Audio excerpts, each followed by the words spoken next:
Dr. Graham Boyd combines his careers as a physicist, a manager leading new category development with Procter & Gamble, and a serial startup founder to run Evolutesix. They exist as an accelerator for regenerative startups that intend to thrive across all capitals, a training and consulting provider for investors that seek positive impact and profit with no compromise, and a means to prepare for an ecosystemic investment fund. First of all, I just want to express my gratitude to Nivedita and Pippa for the contributions that the two of you have made already.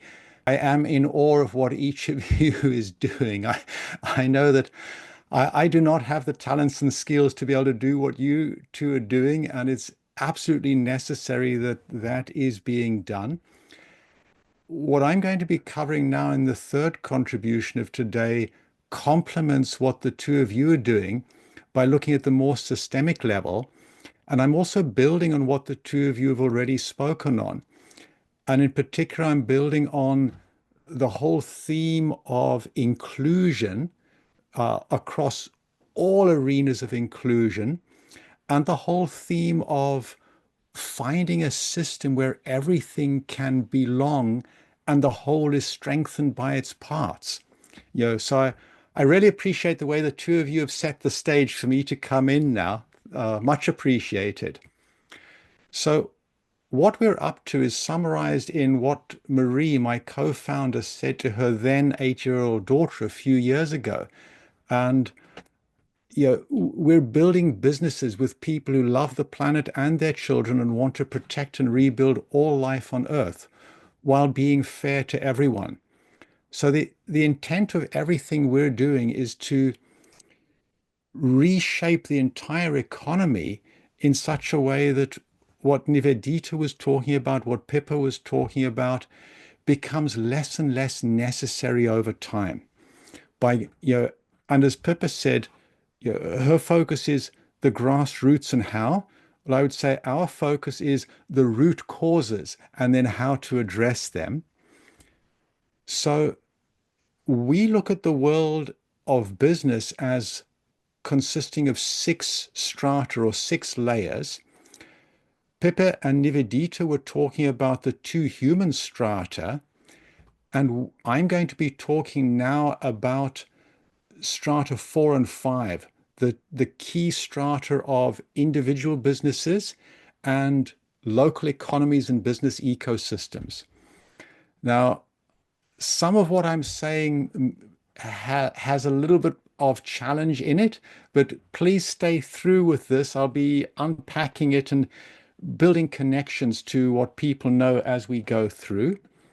So the question I'll put to you, and think of this. What is it that is common across traditional practices across the entire planet? Things that were at the heart of what Nivedita was talking about what Pippa was talking about. If you go to China, Japan, Korea, wherever you go, you'll find this in all traditional practices, but it's rejected in our current Western approach to business. And there's something key inside here. And Pippa already alluded to it when she said, when you have 2 parents rather than 1, you have less vulnerability.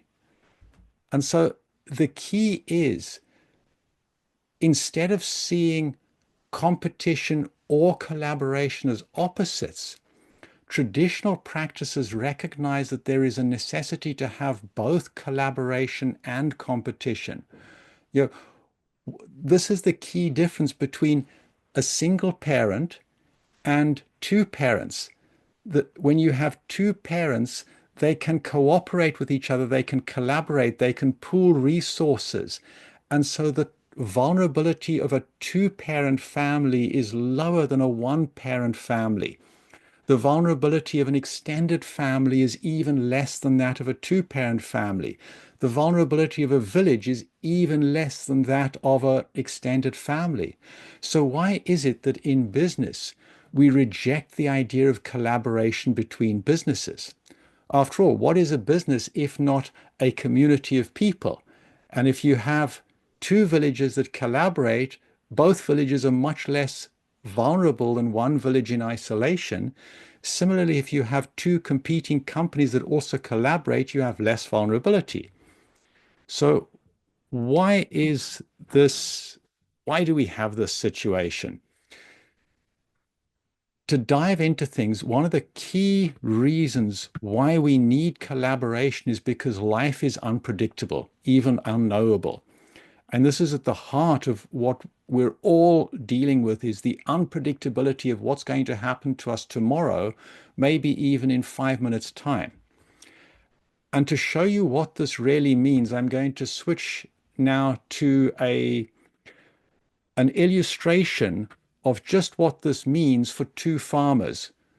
So let me see. Right. So this is Farmer Bill, and Farmer Bill grows crops. And on a good year, Farmer Bill harvests 150 seeds for every 100 seeds that he sows. So a 50% profit margin. But,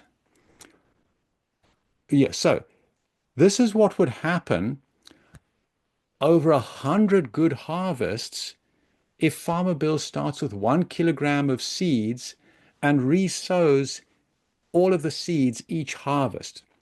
However, not every year across those 100 good harvests is going to be a good year. Some years, Bill only harvests 70 kilograms of seeds for each 100 kilograms he sows, so a 30% loss. And if you see good and bad seasons are equally common and equally unpredictable, then this is what's going to happen over 100 harvests. At random, he's going to have years where he loses, years where he grows, years where he loses, years where he grows. Now, this is very much what happens in all of our lives with everything, whether we're talking about self-esteem, money, harvests, and this is the same thing that happens in businesses. Now let's consider another farmer, Anne. She's also a farmer, has the same good years and bad years. And this is what happens when Bill works alone, a bit like Pippa's single parent, and a bit like when Anne farms completely alone, again, a second single parent. Now let's imagine that they come together and they make a pact that at the end of every season, they're going to pool their resources, pool their harvests and share them equally. So if Anne got 200 kilograms of seed and Bill got 400 kilograms of seed at the end of a given year, they pool them and each starts with 300 again to plant it the next year. And now let's look at what that means.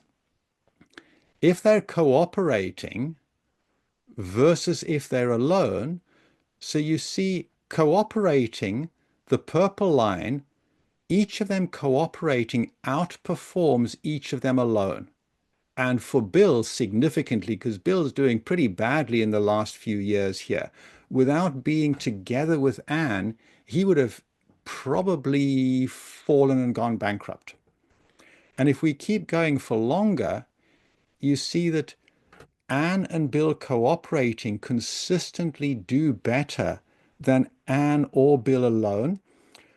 This is not only that they are less vulnerable, exactly what Pippa was saying, two parents together are less vulnerable. Not only are they less vulnerable, they also have more capacity to grasp opportunities when the opportunities of something good happening emerge. So this is at the core of why we need to have far more cooperation in business and less competition in order to correct for a mathematical error inside business planning, inside economics, and for any of us in the West who've used this kind of business planning thinking to plan our lives, we tend to think that the average is a good way of predicting the most likely future.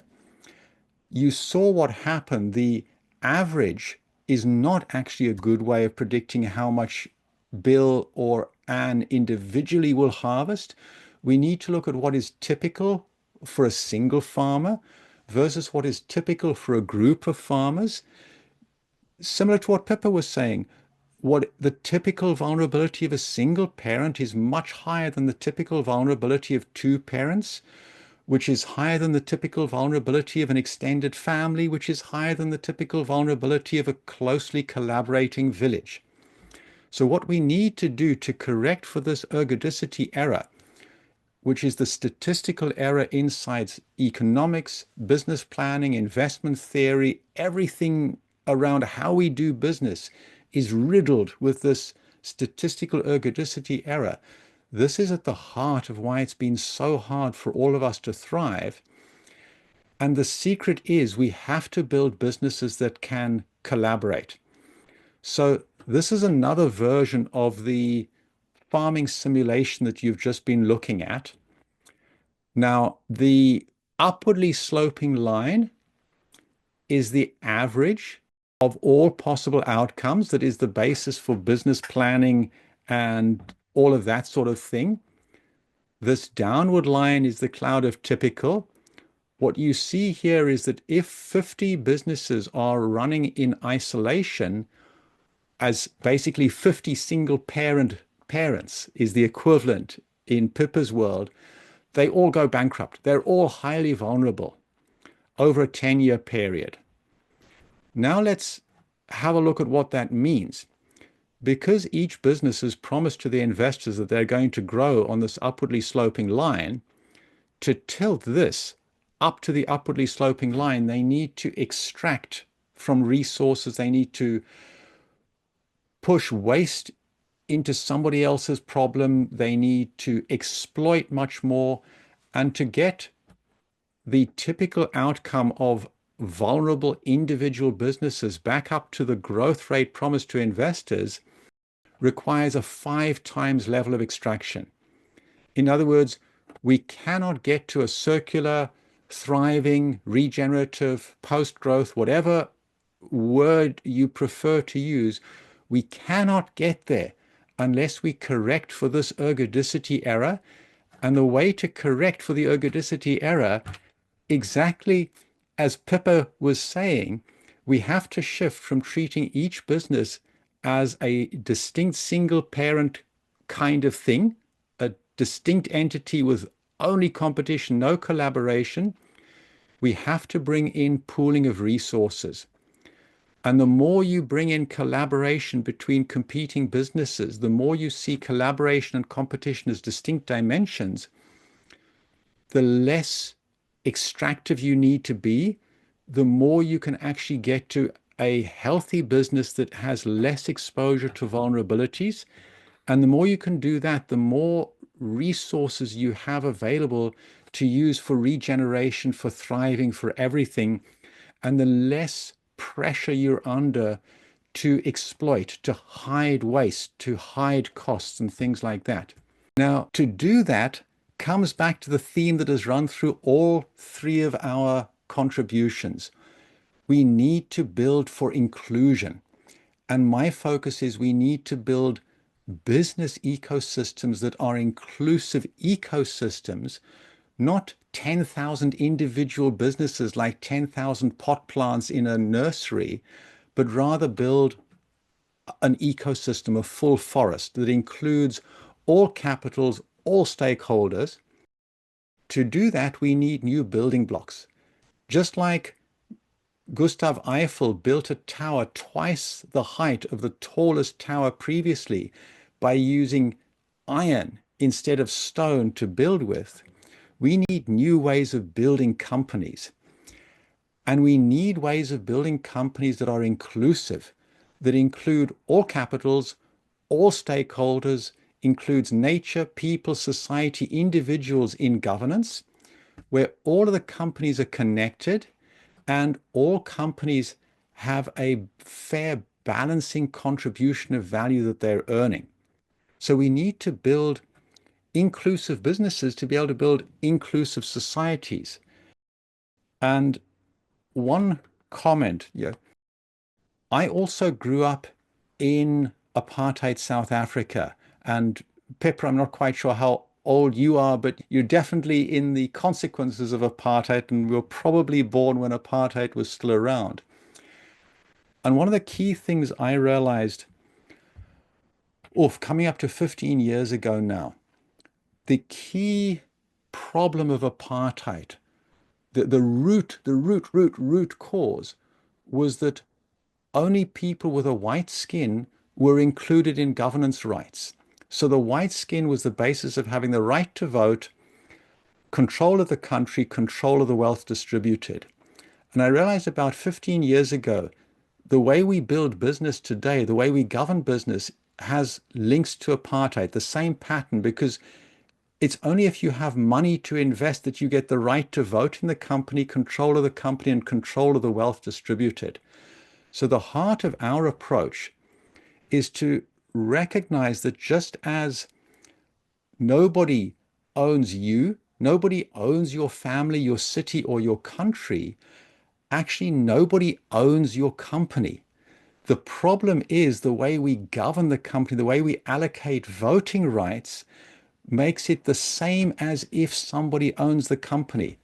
And if you just look at these slides, for me, it's completely obvious that we've eradicated the concept of ownership from individuals in law, from families, from cities, from countries. It's clear that nobody owns any of us.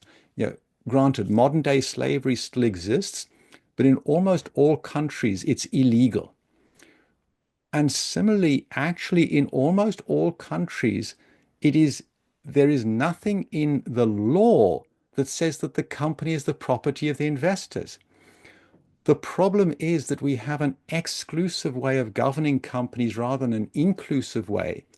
We need to include in governance the entire ecosystem of companies that we need to incorporate for agency in order to collaborate and compete. So just as I was saying earlier that ergodicity is the first root cause, applying the concept of ownership to communities of people working together as a company in order to do things that are much bigger and more challenging than any individual can do, this is the second root cause in the arena I work in on why we do not have a thriving economy locally or globally. So the way that we build companies, we call it agentic incorporation.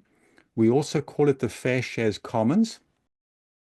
And governance rights are spread across all of the stakeholders, including stewards for the next 7 generations, stewards for nature, stewards for the integrity of the company. And because it's explicitly structured as a commons, it makes it explicit that a company is a free community. There is no ownership. It's a collective being. And all of the capitals that are generated are equitably shared across all stakeholders. And once you do that, then you can build communities of companies into ecosystems that can correct for the first root cause, which is the ergodicity error. And so I'll close by saying the key message to thrive, we must cease believing the myth that investors own companies. Actually, they don't. Companies are as much communities of free people, and they are free communities. And we must cease making the ergodicity error. In other words, cease believing that individual businesses are the optimum. No, individual businesses are vulnerable to the randomness of the world. And if they don't collaborate and pool resources, they are highly likely, far more likely to go bankrupt. So, lots more of what I've been saying in my 2 books. And if you want to connect with us, those are the 3 key people in Evolutesix that you can connect with to find out more. And I also have a YouTube channel with a bunch more stuff in there. Thank you very much.